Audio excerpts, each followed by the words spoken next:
Hello, my name is Walter McGrory and welcome to Call of the Runes. Today we're going to talk about Raidho. Raidho is the fifth rune of the first ayat, and it makes the sound R or the R sound. The literal meaning of Raidho is wagon, and etymologically it is linked to the German reiten, which means to drive, and rijden, which is the Dutch word for driving. In that sense, for readings and for amulets, this is a rune about travel, and specifically the travel along paths towards a planned destination. A wagon doesn't go well off the road. It gets you from A to B, where between A and B is a pre-planned path. And with that, let us begin.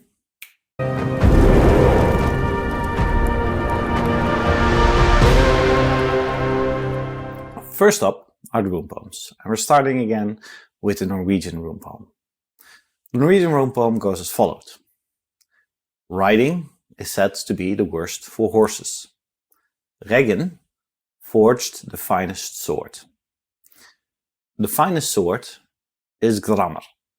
In the Volsung saga, Odin puts on a disguise and he goes to a wedding, the wedding of Signy. And when he's there, he takes out his sword and he plants the sword in a tree and tells everybody that whoever can pull the sword out of the tree can keep it. Only Sigmund, who will be the father of our hero, can pull it out. He uses the sword to win many battles until he fights a stranger. And again, this stranger is Odin in disguise, and when he tries to hit Odin, the sword breaks. His son, Sigurd, gets the pieces, and because Sigurd is dead, he is raised, or by his foster parent, the dwarf Regin, who we see in the rune poem. Regin is a good foster parent up until a point. He teaches him all about languages, he teaches him how to brew the runes, and he teaches him sports, he teaches him how to fight. He makes him into a fine young man. He then advises Sigurd, when he gets to age, that he needs to get a horse. And a stranger, and again, this is Odin in disguise, tells Sigurd about Grani, which is the best horse in Midgard, because it is a descendant of Sleipnir. So he goes and he captures this horse, and then Regin, again, tells him that he should slay the dragon Fafnir. And the dragon Fafnir will come back to later. We talked about him a little bit in Rune Feu. But Regin, who has a grudge against Fafnir, wants him dead, and he hopes that his foster son can do this. For this task, Regin starts forging a sword for Sigurd. And every time he forges a sword, Sigurd takes a sword and he hits it on the anvil. The first two of the attempts shatter the sword immediately as soon as it hits the anvil, even though they're very good swords, and Regin is a master swordsmith. For the third time, Regin uses the shards of Grammer to forge a new sword. And we see this again used by J.R.R. Tolkien in his Lord of the Rings, where the sword of Aragorn is reforged from the shards of a other mystical sword. This becomes also, again, a mystical sword, and when Sigurd takes the sword and he tries to hit the anvil again, he splits straight to the anvil from top to bottom.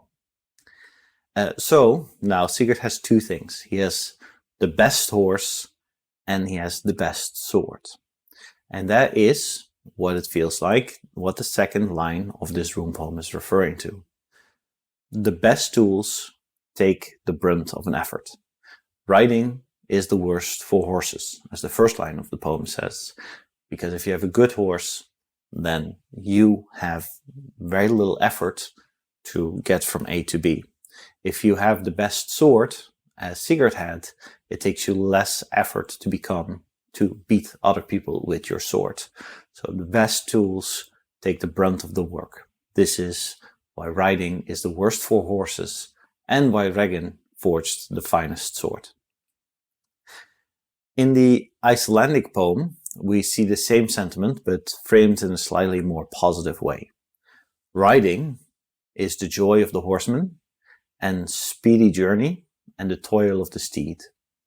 So like the previous poem, the Icelandic poem talks about how being ridden is a struggle for the horse.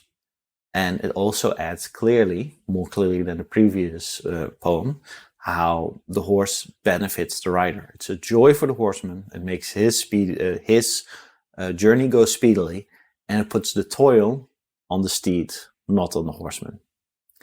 Havamal 71 says the following: the lame rides a horse, the handless is a herdsman, the deaf is in battle is bold, the blind man is better than one that is burned, no good can come of a corpse. The burned, to be clear here, does not mean somebody who has a burn wound, but burned in this case means somebody who's been cremated, as was the custom in many Germanic tribes.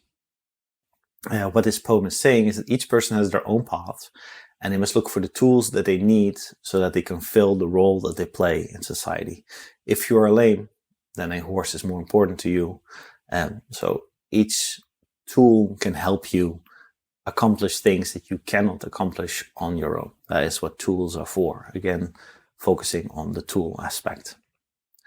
Final rune poem is the Anglo-Saxon rune poem. Riding seems easy to every warrior while he is indoors, and very courageous to him who traverses the high roads on the back of a stout horse. The Anglo-Saxon rune poem pulls back how it is easy to ride, but it adds something. It adds that it's harder than it looks from the comfort of your own hall. The Dutch have a saying, the best helmsmen stay ashore. It's easy to plan while you're standing on the side, but practical application always adds new difficulties. So it says here that even though it might look easy, if you see somebody who's well prepared, who can ride a horse very well and make a long journey, and then you think, oh, I could do that as well. But it underestimates the efforts that it takes, both that you have to be a qualified rider. Just having a horse is not enough to get you there. You also have to know how to ride. You have to know your destination. There goes a lot of preparation into making something look effortlessly. For example, while I was writing my book, I assumed that would be smooth sailing, but it took me in the end many years to complete it, and it took many hurdles. The planning stage always seems easy, but plans, as soon as they hit reality, they shatter a little bit, and it takes a lot of experience to be able to do something. Stick to your plan, know exactly what's going to happen, and make it look effortless. We can also see Raidho within the ritual side, or we do not have an express example of Raidho as a rune being used on an amulet or in a spell, which again, as I said before, does not necessarily mean that there is no spells or there is no amulets that use Raidho for Raidho, just that we have found only a very small fraction of what there is to find in of the treasures that have been left around, and that a lot of it has been destroyed or not found yet. That being said, one of the oldest symbols that we have in humanity is the solar wheel, and the symbol dates back well over 4,000 years in Scandinavia. You can see the solar wheel here. In Norse mythology, the goddess Sol carries the sun around in a cart, and many instances of carts are used in different rituals and ceremonies. As a side note, the solar wheel that you see here has been appropriated by white supremacists. There's a lot of Scandinavian symbolism which has been perverted in its definition, and that sometimes gives symbols like this from Norse mythology a negative connotation. It's difficult because I would personally say that you should probably, unless you know exactly the context, steer away from some of these symbols, just because they are so appropriated by white supremacists. Culturally, we can see the rune or the story about the cart a couple of times, and I'm going to read an excerpt from the Roman historian Tacitus.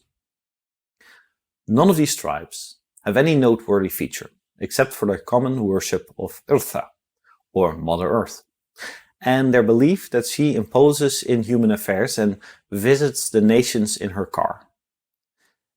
In an island of the ocean, there is a sacred grove, and within it is a consecrated chariot, covered over with a garment. Only one priest is permitted to touch it. He can perceive the presence of the goddess in this sacred recess, and he walks by her side with the utmost reverence as she is drawn among by heifers. It is a season of rejoicing, and the festivities reign wherever she deigns to go and be received. They do not go to battle or wear arms. Every weapon is on the lock. Peace and quiet are known and welcomed only at these times, till the goddess, weary of human intercourse, is at length restored by the same priest to her temple. Afterwards, the car, the vestments, and, if you like to believe it, the divinity herself are purified in a secret lake. Slaves perform the rite, who are instantly swallowed up by the waters.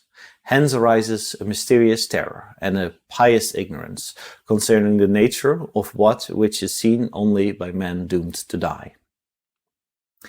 So in this story, we see that Nerthus, a goddess, is pulled around in a cart across Scandinavia, and every town that she visits, there's a piece. And we see a very similar story in the 14th century Flatya book. Again, this is more than 1,000 years apart. And this time, however, it is Freyr that's carted around, and the author of this story is not a Roman, but he is a Christian. It's important to note here that Nerthus is a feminized version of Njord, who is the father of Freyr in these two rituals, more than a millennium apart. So it is a Vanir, or it seems to be at least a Vanir, one of the nature gods of Norse mythology, opposed to the Aesir, that are being pulled around in a cart here. The Vanir god, which at the beginning of Norse mythology are in a war with the Aesir, but then finally create a truce, and both Njord, Freyr, and Freya, three Vanir gods, move in with the Aesir, while three Aesir gods move in with the Vanir. The Vanir gods are mostly tied to nature, so where the Aesir gods are mostly tied to philosophical concepts, like war or justice or love, the nature gods are more tied to the seasons, and in this case, or the harvest, so to more cyclical rituals. This is also true for the sun and the moon, who are both driven around in a cart. The old customs like this prove that are proven by the sun wagon of Trundleheim. It's from 1700 years before our Common Era. You can see a picture of it here, and also represents a cart which is drawn around the sun. So there is a strong connection in Scandinavian and Germanic mythology between the wagon, the cycles of nature, and the paths that time take. In conclusion, then, Raidho is the cart and the road that it travels. It is a rune that represents a form of structured movement. On its own, that might indicate planned travel, like a vacation or moving to a new location. If in readings or amulets you would combine it with, for instance, Yara, the year rune, it strongly emphasizes the natural cycles of life, the road that all living things must follow from birth to death. Raidho, in contrast with Thorisas, the troll rune that we talked about earlier, might represent self-destructive cycles in one's life, dark paths that we keep returning to. That is the end of Raidho. I hope you enjoyed the video. If you liked the video, please like and subscribe or share this video on your own feeds. If you would like to support the channel, the best way to do that is to get the Call of the Runes on Amazon and leave a review. There's a lot more of what I said in there, and I hope to see you next time. Goodbye.